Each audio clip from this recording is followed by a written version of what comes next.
You wanted the best.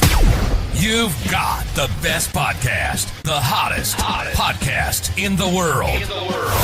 The Chris Voss Show, the preeminent podcast with guests so smart you may experience serious brain bleed. The CEOs, authors, thought leaders, visionaries, and motivators. Get ready. Strap yourself in. Keep your hands, arms, and legs inside the vehicle at all times, because you're about to go on a monster education roller coaster with your brain. Now, here's your host, Chris Voss. Hi, folks. It's Voss here from the ChrisVossShow.com. There you go, ladies and gentlemen. There are these things that makes it official. Welcome to over 16 years, 2,300 episodes of the Chris Voss Show. My gosh, my back is tired. I just flew in.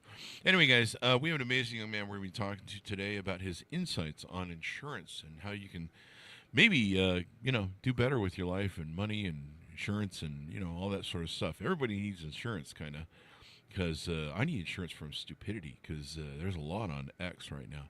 Anyway, go to goodreads.com/Chris Voss, LinkedIn.com/Chris Voss, Chris Voss1 on the TikTok, and all those crazy places on the internet. We have on the show Frederick J. Fisher.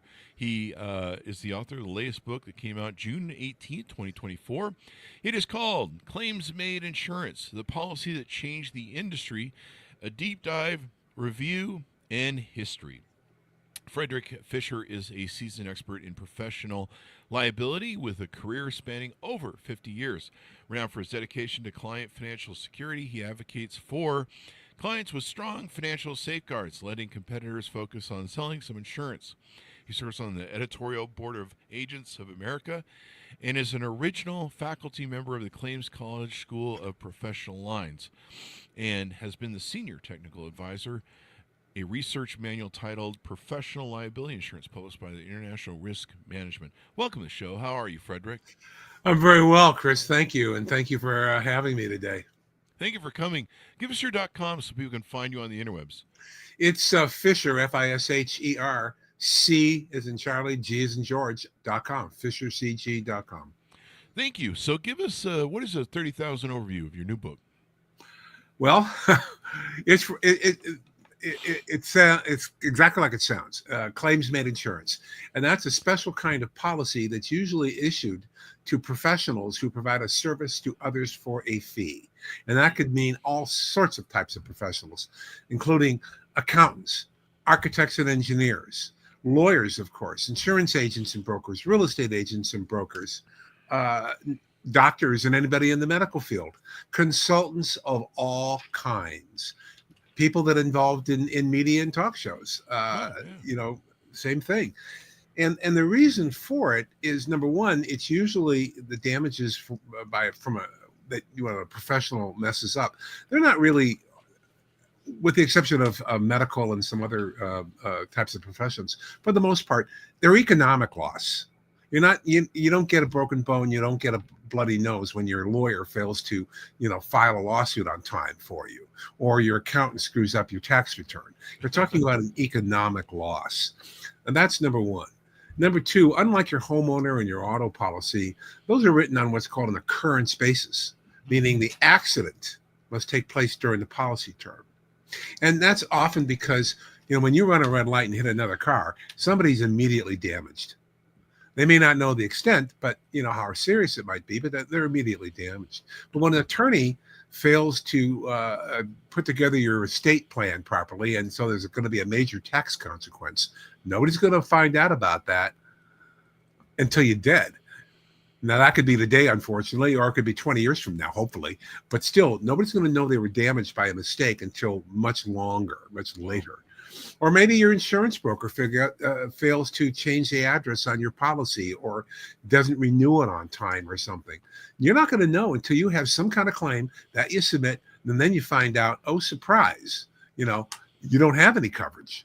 Oh, wow. Well, so that's one of the reasons why claims-made policies came about, because the damage is not immediate. And who wants to keep all of their corporate records, all of their file records forever?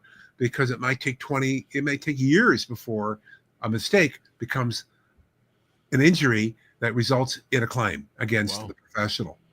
And it gets much more complicated from there. It's very dangerous coverage. Wow.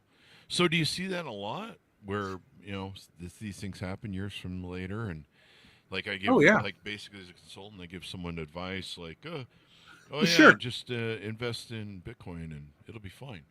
Well, like architects and engineers, the statute of limitations on construction is often 10 years. So when you design something, you may not know there's a design flaw for quite a while. And that, it doesn't, the bridge doesn't collapse right away. Yeah. The house doesn't fall apart right away. So again, when the architect or an engineer makes a major mistake, it may take some time before anybody realizes what the result of that mistake is going to be. Now, there's a lot of coaches we have on the show too. So would coaches fall into that category of people who should need this type of insurance? They're usually covered under a policy provided by whoever has hired them, whether it's a professional team or, an affiliate team or schools and universities. And those types of policies are usually written out on the occurrence basis, not usually a claims made. Not always. It could be claims made, but there are some real dangers to claims made policies, and that hence the book, because it's not just so easy to figure out. It's like, what's a claim? There's 25 different definitions in an insurance policy as to what is considered a claim. There is no standardization. So, and that's part of the problem with the whole insurance industry anyways, is that you have to read the policy and you're expected to understand it too. Wow. I mean, and you basically have to be a lawyer to read the legal. Well, that is not always, feasible. I mean, there was actually an article written by an attorney, and he was absolutely right. The best time to hire a lawyer to look over your insurance policy is before you sign on the dotted line. Yeah. But for businesses, they're no longer buying just 5 types of policies like they were when I first got into the industry 50 years ago. I mean, back then, you only needed a commercial liability policy, a commercial property policy, an umbrella policy, some health and life insurance coverage for your staff if you're so inclined, as they were back then, and then, of course, workers' comp. That was about it. But now, as this law firm, put in their article, they listed out 18 different policies that businesses often have to purchase today. Wow.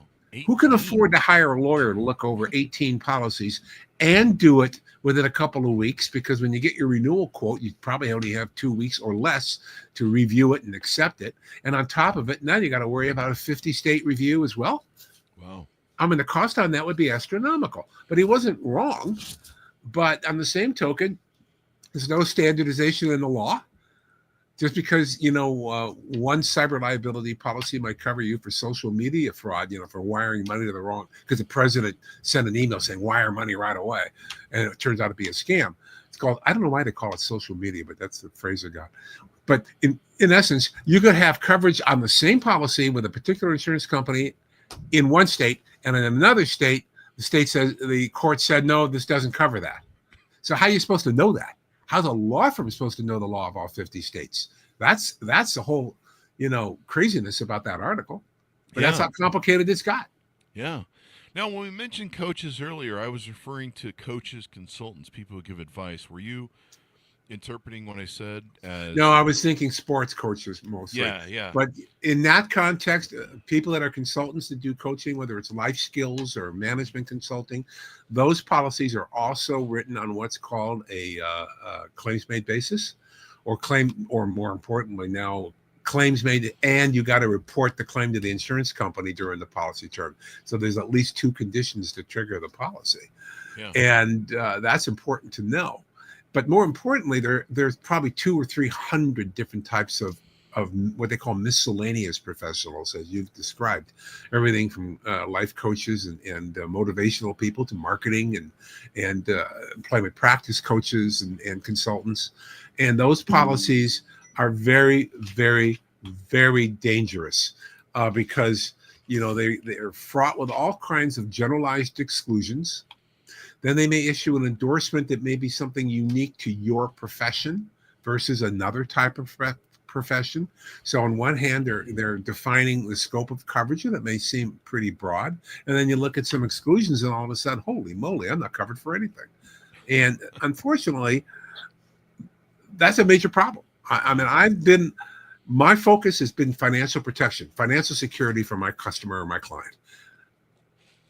And I can tell you that and it's intentional, that more and more these policies are being crafted by clever attorneys figuring out ways in which they can word a policy so that claims that would normally have been paid historically. We're not talking about gray areas here. We're talking about stuff that normally would be covered. And all of a sudden, they're drafting language so it won't be. Wow. So basically, it's unbelievable. I'm on a warpath. Plausible deniability built in. There you go. Well, lawyers invented that concept. Yeah. Well. But it is dangerous coverage. And this is one of the reasons why the book was not written for people in the insurance industry. The book was written for consumers. Yeah. And so those people would need to get that as well. Now, insurance is hard to do. Is it the same for entrepreneurs? I know that entrepreneurs, we don't have companies hiring stuff on us. A lot of coaches, consultants, speakers are entrepreneurs. Well, would this cover us as well? Well, yeah, of course. Entrepreneurs, it depends on what we're talking about here. Are we looking for somebody who wants to start a new franchise for some kind of interesting food thing? Or are we talking about somebody who's looking to raise capital for a new tech company? And so it really has to be looked at and analyzed industry by industry as to what may be the need. Or maybe you want to start a hedge fund or a private equity fund. Boy, good luck with that. That is some of the most complicated coverage around, because in a situation like that, you've got a private equity company that's going to syndicate their investments by raising millions of dollars from investors. Mm-hmm. And they've got to sit on that cash before they hit the desired amount of money they're trying to raise. And then now the question is, what's the purpose? I mean, what kind of industry or business are we going into or to create? And the private equity company that sponsors that has a problem, because they're going to form an LLC or some other corporate formation, but probably an LLC, and they're going to call it the Investment Fund 1 LLC. And now they've raised $150 million. But the sponsoring entity, the company that's doing this, the private equity company doing it, they don't own that company. The investors do. So it's not a subsidiary. They may have some money in the deal themselves. They may own 3% or 5% of the company. But when they raise $150 million from investors, the investors own that company. Yeah. And so there's a special type of policy for that covers not only the sponsoring entity private equity company, but also the portfolio companies that they form. That's what they're called, a portfolio company. It's part of a portfolio of entities that they've created with the help of investors that have provided them money. And talk about complicated coverage. That's it. That's probably one of the more complicated coverages I've ever been involved in, both as a broker and as a claim person and consultant. They're very complicated, and you better take your time. And the overall concern I have, whether you're buying auto or homeowners or a private equity company forming portfolio, insurance is not like toothpaste, but that's how it's being sold. And the brokers and the insurance companies are advertising like crazy that, buy on price, buy on price, buy on price. But the problem is never buy on price. Never. No two policies are alike, not even in homeowners or auto insurance. Wow. So when you save $400 buying your insurance from this company versus that company, what have you given up? They're not telling you that. And we are so programmed for that. And more importantly, there's the placebo effect. Aren't you glad, Chris, you saved $400 by moving your auto insurance to me? Here's your policy. Don't you feel good you're covered? Until you find out you're not. Until you find out you're not. Yeah, and that's when you submit a claim. And that's not when you want a surprise. Yeah, most definitely. It's not when you want a surprise. So as you go through the book, tell us about your journey. How did you grow up? What got you into the fields you got into, and eventually wanting to write the book? Well, when you graduate from college with a social science field major, you don't have a lot of options. And so I decided I wanted to go to law school. So I intentionally went to a night law school because back then everybody wanted to be a lawyer, and it was hard to get in the top schools. And even if you did, unless you're in the graduated the top 10% of your class, you didn't have a job waiting for you. Oh, wow. Meanwhile, if you went to a night law school and get a job in the legal industry during the day, as I did ultimately, I had 11 job offers waiting for me when I graduated. Oh, wow. But my first gig, was working for a life insurance company. And I thought, not a chance, guys. I was not happy with that job. And ultimately, I had various jobs in sales and marketing and what have you. And I could have lived just fine with those because I really wanted to be an entertainment lawyer. I had a lot of friends who were artists and musicians in the 60s. And I was living in the Bay Area in San Francisco. And so there was a lot of opportunity to do artist representation. And then I stumbled onto a job as a claim adjuster. I think everybody knows what a claim adjuster is. Mm-hmm. They investigate insurance claims. But we weren't handling auto claims. We weren't handling slip and falls in department stores. This was a unique firm that was handling professional liability claims against lawyers and architects and accountants and insurance agents and brokers and real estate agents and brokers and medical malpractice, which I didn't want to have anything to do with. That was just way too real. Uh-huh. And we're also dealing with a policy form called a claims-made policy form. It was written in 1972, and this was in 1975. Mm-hmm. And I just got hooked. I mean, every single claim was different. I am learning so much about a whole bunch of different stuff. It was unreal. And it turned out I was pretty good at it. The clients liked me. I was settling cases. I was negotiating cases, and I just fell into it. And ultimately, when I graduated law school, I had 11 job offers from law firms, and I turned them all down. Oh, wow. Because the company had just opened up a branch office in Los Angeles, and they offered me the position to be its manager. Mm-hmm. And I figured, you know what? I have a choice here. I can take a job with a law firm and take orders, or I can take this position in Southern California and give them. And so I decided that was a better opportunity. And ultimately, I ended up buying them out and took over the company and expanded the operations and services. But what was unique about it, too, was that when you handle enough claims against real estate agents, and when you handle enough claims against insurance brokers, you suddenly start seeing these patterns. And you start saying to yourself, this claim was preventable. There's no reason we have to be here doing this. Yeah. And that's when I started writing articles and publishing articles in the trade journals on how to prevent a claim. We called it best practice. We called it, claim prevention and loss control. And I wasn't the first. There were two people that predate me on this, but I was pretty close in time because I think one was in the early 1970s, and my first presentation was in 1978, and my first article was in 1979. Ultimately, lawyers caught on to it, and they in the 1990s, and they called it best practices, right? So I'm actually one of four people that invented what later became known as best practices. But I'm all about that. And I'm also all about quality of coverage. But during those first 20 years of my career, I've read so many insurance policies. I don't know, thousands.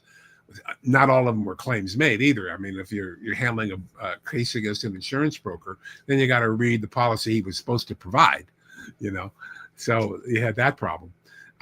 And I just, I don't know why. I can review a insurance policy in 15 minutes and tell you whether it's good or bad and tell you why. But I've done it so long, that's all I know. Mm-hmm. But the model changed. And so in 1994, I decided to get my insurance broker license. And I transitioned out of claims and formed what's called, we followed what's called a wholesale model. We didn't represent the policyholder directly. We represented the policyholder's insurance broker. And you'd be surprised how often that happens, where retail broker, you're the buyer, you have your insurance broker. We call that a retail broker. And then they'd come to me to access the markets. And one of the reasons they would do that is because we had expertise. They knew we had their back, especially when you're selling professional liability insurance, which is as dangerous a coverage as can be. And the policies are complicated. And we were about not selling insurance like toothpaste. We were about selling financial protection and financial security. So that's your thumbnail on how my career came about. There you go. What an incredible journey through the stuff and being an attorney and insurance and everything else. Now, the book is billed as being a book for, I guess, both consumers and industry professionals, brokers, underwriters, and claims adjusters to teach them how to understand these things for their clients, I guess. Absolutely. I mean, there isn't anybody if you look at the reviews on Amazon, I've got 15 5-star reviews, and they all say the same thing. This is for everyone. And one person actually said his copy was so marked up and highlighted that it thought it had a case of jaundice. That's interesting. They're making language where they can easily decline something. This is crazy. Well, it is intentional, and I'll give you a good example of it. I'm still trying to get my head around this appellate decision. It was out of New Jersey last year. Oh, wow. And, if you're a major corporation, you're going to buy what are called towers of excess coverage. You're going to buy, and the excess, you're going to get first of all, you have a self-insured retention of maybe 5 or 10 million. Then you get a policy that may provide another 20 million over that. And then you get another policy that might provide 10 or 20 or 30 million over that, and on and on. And you're going to build coverage into the stratosphere. And in this particular instance, it was Pharmacia Corp. They're a major pharmaceutical company. So you can imagine that they have a tower of liability insurance that's well into the hundreds of millions. And so when you want to enter into a settlement, you've got to make sure you've got every insurance company's permission. You just can't go to your insurance company and say, okay, we're entering into a $207 million, settlement. We need you to write your check. No, you have to clear it with your insurance companies first. And they did that. So they enter into this $207 million settlement, and the sixth layer of excess came in at what we would call the $160 million layer. They had two conditions in their policy, and it was not an endorsement. It was built into the language. And what it basically said was, the first condition is all underlying insurers had to have tendered their limits. And that I don't have a problem with, because, they're supposed to have 160 million is supposed to be on the table from other insurance companies before you get mine, my money. And so I have no problem with that. It was the second half of that sentence. Not only must all underlying insurers have tendered their limits or exhausted their limits, but they also had to admit liability. Whoa. Yeah. Wow. You're not even in the industry, and you know how, what do you mean admit liability? Nobody admits liability in a settlement, let alone the insurance company. Any settlement you ever hear, that's like, well, they made a settlement, and we just want to move on. no one. We're paying $207 million, but we didn't do anything wrong. We're just going to get this behind us and move on. Well, but here's the problem with that. Not only did this insurance company at the sixth layer get out, but all the other insurers above them were gone too. Wow. Because they had similar conditions. All underlying insurers had to tender the limits. Well, this one didn't, so everybody's out. So Pharmacia Corp had to cover $47 million of that settlement out of pocket. Holy crap. Well, that's some serious money. And there was this one law firm, and I'm inclined to mention their name, but I think I won't. They published an article that was picked up on the internet and distributed widely, which was, what they wanted. And they did a review of the case, and it was 100% accurate. It was the last sentence that got me. I couldn't believe what I was reading. And it basically said it would behoove insurance companies to hire knowledgeable coverage counsel to help them draft policy language so as to be able to avoid paying claims they normally would pay. Holy shit. In other words, it's intentional. And that's not the only one. Wow. I know of 4 law firms that have published similar articles and editorials. One of them was an editorial in their monthly online magazine, extolling the use of what's called absolute exclusions. And so this is all intentional. Wow. And the problem is that, why, they want to do this to protect the supplier versus the consumer. Maybe we can have that conversation, but it really doesn't matter, because at the end of the day, suppliers are also consumers. Yeah. And so they're basically slitting their own throat. And the PR gets really bad too. I mean, you see a lot of fallout PR on like State Farm for the California fires. Yeah. And the consumers get upset, they're angry, and it kind of becomes a meme after a while if you're not careful. And so, well, I will venture to say that probably more than half of those people that lost their everything were probably all underinsured.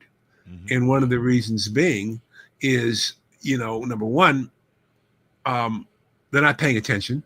Mm-hmm. Number two, they're programmed into saving money. Mm-hmm. And, the placebo effect, here's your policy, you just save, $500, aren't you happy? Until you submit a claim. Yep. And then, of course, there are all these coverages that people don't even think about that are involved in fire insurance on a dwelling. Mm-hmm. It's not just the fire limit. You've got, debris removal, mm-hmm. additional living expense to live somewhere else while you're waiting for your house to be rebuilt. Mm-hmm. You're going to have your personal property limits, right? You may have shrubbery and whatever to deal with. You may even have to worry about, contamination problems. But at the end of the day, nobody tells you that. Your insurance broker, doesn't have to advise you on this. Wow. in 37 states. That is crazy. And California is one of them. There's no duty to advise.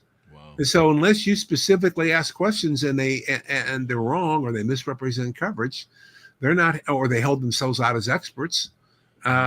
You're supposed to figure all this out on your own. But the big one, actually the two big ones, is not just the additional living expense. Boy, that could be really dangerous. Some of them have time limits. Oh, wow. You're only given ALE, for 1 year or maybe 2 year. And then there may even be a policy limit on it. There may be a sublimit of coverages to how much they're willing to pay. So you have that problem. The only one worth buying, as far as I'm concerned, is what's called actual loss sustained. There's no limit and there's no time limit. And some of these people right now, you're looking at a year or two before you can even, you'll be lucky to get rebuilt in 1 or 2 years or 3 years. People in California, unless they suspend some things, I mean, it's going to take years just to get the zoning and they've still got to get that debris out. That debris is highly hazardous and toxic. Just moving it, the wind can blow the shit, so it's got to be removed. A lot of people haven't gone to their homes, even if their homes survive, because the air is toxic, and a lot of the toxic air and dust. There's a smoke damage, thin layer of dust of everywhere that's toxic too, and it's gotten in the houses. Like even if the house survived, I saw a video the other day, and it was a house that survived, but everything in the house is covered with this thin layer of black dust, but the black dust is toxic. Like they literally have to wear a hazmat suit when they go into their house, and breathers. So yeah, I mean, you just look at it and just, I think I heard on Sam Harris's podcast, he interviewed one of the ex-LA administrators who's worked for the government, and he goes, yeah, the cleanup is going to take a long time. They're going to have trucks coming in and out of there. They're going to have to be sealed, covered, hazmat. Just, you can't drive them down the road because it'll spray the hazmat crap everywhere, and, a mixture of chemicals from all different sorts of elements there. It's going to be a long time. So another coverage you have to worry about is code and ordinance upgrades. What portion of rebuilding your house is going to be allocated to building to the current codes? Building code. Yeah. And that's another limit that people don't realize may be limited to 10% of your fire limit, and that may be clearly inadequate at the end of the day. And a good example of that is what happened in the Woolsey fire in Malibu, and I think they lost close to 800 homes there. And one of the new building codes they put into place was, and then this added $15,000 to the cost right there, but it was you had to get an engineering firm to come out and do core sample testing to make sure that the ground was dense enough to handle the weight of the new foundation. Wow. That's just wild, man. So that added $15,000 to the cost of rebuilding right there. Mm-hmm. And then when you consider all the other building codes that went into effect, and Malibu was pretty strict to begin with, like Beverly Hills, that's an enormous factor. And people don't even think about the fact that most policies will limit the code and ordinance coverage to 10% of the fire fire insurance. Now, some insurance companies will give you a lot. Others will say we'll only go as high as 25%.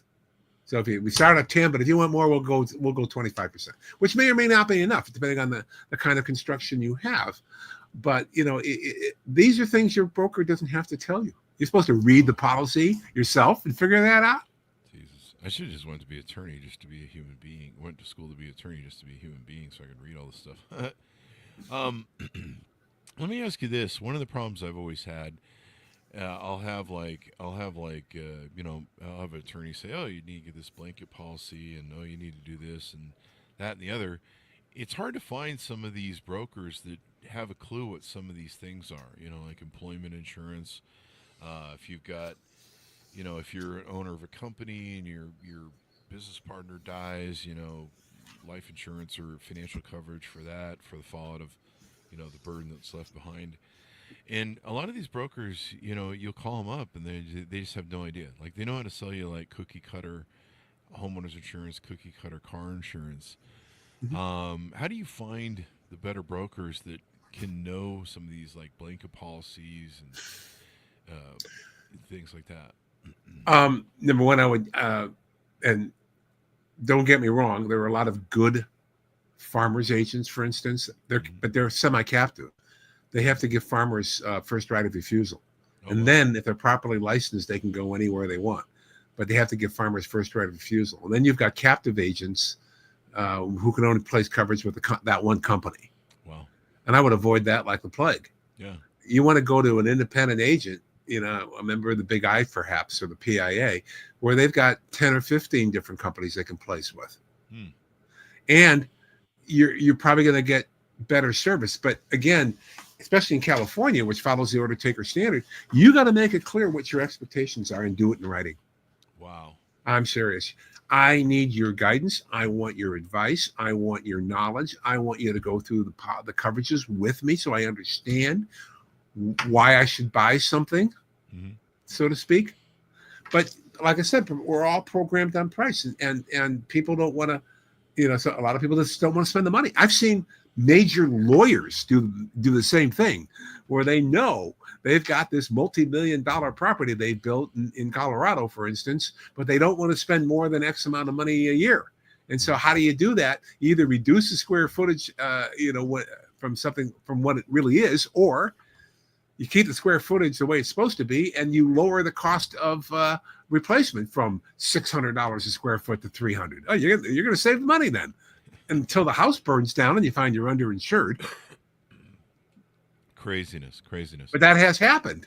Yeah. So give us a pitch out to people as we go out to pick up your book. Is there a way they can learn more about you, get consulting from you, coaching, et cetera, et cetera? Well, for one thing, my website has all my contact information. And again, the website is Fisher, Fisher, C as in Charlie, G as in George, which stands for Fisher Consulting Group. And so it's fisherconsultinggroup.com. I probably have 15 or 20 different articles that are published over that I've written that were published by trade journals that you can review and download. That goes over a lot of the things that we've discussed. Links to my to get my book on Amazon are there as well. And then, of course, you can always call me. I'm semi-retired, so give me a call. I got time. I mean, I do expert witness work, and so sometimes I am kind of jammed with deadlines and what have you. But, it's not like I'm working 8 hours a day either. And I love what I do, and I love helping people. Yeah. And I can read an insurance policy and tell you the ups and downs in usually 15 minutes, with the exception of cyber liability insurance. Those policies are a nightmare. They cover so many different things that these policies are 100 pages long. And they've got so many what I call gotchas in them. You wouldn't believe it. But which is what I call it. Actually, my next book is going to be called The Gotchas That'll Get You. Gotchas that'll get you. I love it. Yeah, that's a gotcha. It's going to get you. This is where clever attorneys are helping insurance companies draft policies so they don't have to pay claims. And what's driving all of this, again, is just pure greed. Profit. You mean capitalism is greedy? No way. Yeah, really. I've seen Well, that too. I'll tell you a sad thing. I think it's the current issue of Consumer Reports. They did their annual automobile, review, Hmm. and only one American car got best in class. Just one in of any classes, because they have several classes of cars, of course, Wow. and only one American car made it in best of class, and that was the Corvette. Wow. No other American car was on it. Well, now, in all fairness, they were also, you didn't see a lot of American cars on the worst list either. There were a few, but not like some others. But it's Oh, pretty yeah. sad to say that we don't want to make, good products anymore, because that just eats into profit. Yeah. Did It's you interesting. think you'd ever be worried about flying on a Boeing?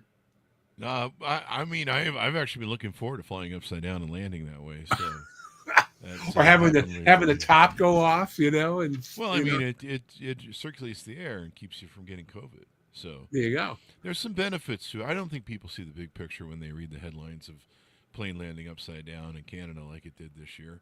I mean, why be normal?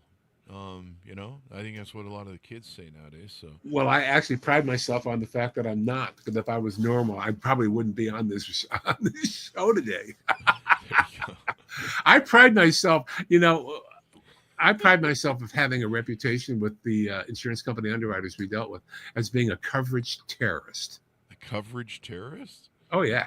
Well, that'll get you on a no-fly list, maybe. I don't like this language, and I want it fixed. Ah, And I usually got my way. there you go. Well, you're an attorney, so if they don't go your way, you sue the hell out Well, of it them. wasn't so much that I had the legal background. It was because we placed a lot of business. I mean, my company was well over $30 million a year in premium when I sold it. But we placed a lot of business with a lot of insurance companies. And if I wanted a policy endorsed properly to provide the proper coverage, I usually got it. Mm. And if I didn't, we did something unusual.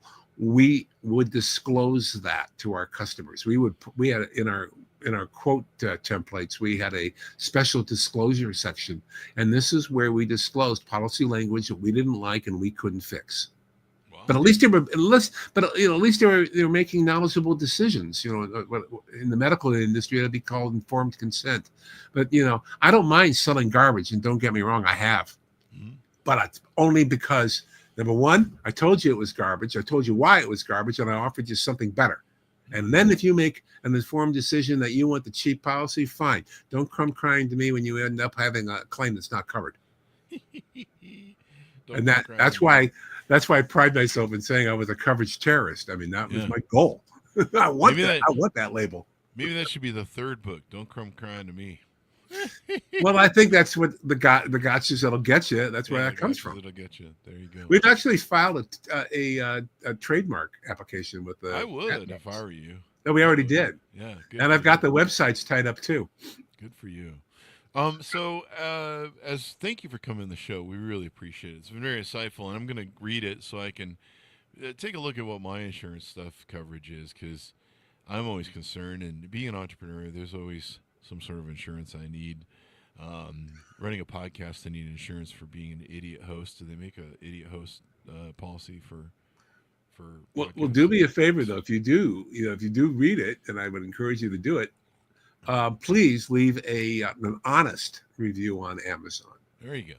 I want an honest review. I'm not Honest asking review. for any favors. There you go. So as we go out, give us the .coms one more time where people can find you on the interwebs. Fisher, FISHER, CG, CharlieGeorge.com. FisherCG.com is my website. There's a lot of information there, including how to contact me or email me. I do respond to these things because I'm all about helping people make sure they got the financial protection they should have. There you go. I just got it on the audiobook, so I like the audiobook because I can listen to the gym and in the car. Oh my God, you me. I'd rather listen to the Grateful Dead channel. Well, I mean, I'm a Metallica fan, so we'll probably be at odds there. But I don't Different type of music for a different mindset. You That's don't all. have to, yeah, you don't. Music have to should listen to move you. acid Doesn't when matter you're what doing it is. If it moves you, that's all that matters. That's true. That's very true. I've got a lot of great friends who are Deadheads, and they love the Dead. And I don't know. There's that. So thank you very much for coming on the show. We really appreciate it. Oh, thanks for having me and hosting me, Chris. I hope you're. I hope everybody didn't disappear while we were talking. No, I think this is very interesting stuff because, like I say, I've always had a problem where I'll hear about, hey, you should get a blanket policy that kind of covers everything, or health insurance emergency policy that covers, really, trauma, high-end events. And I've had partners, so there's partners insurance we've tried to look at where if we lose that partner, somehow the loss of the work that they buyout coverage, yeah. But that's a life insurance issue. I think buyout coverage where if that partner dies and their wife inherits their stocks, is buyout coverage out or something?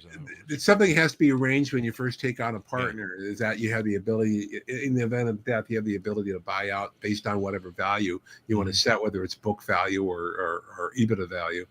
And then you usually end up with life insurance to secure that. Yeah. And so that the beneficiary of the life insurance is the company, not the spouse. Yeah, there you go. Well, he's the author of the latest book that came out in 2024, I believe it was. Yep. Claims Made Insurance, the policy that changed the industry, a deep dive review and history.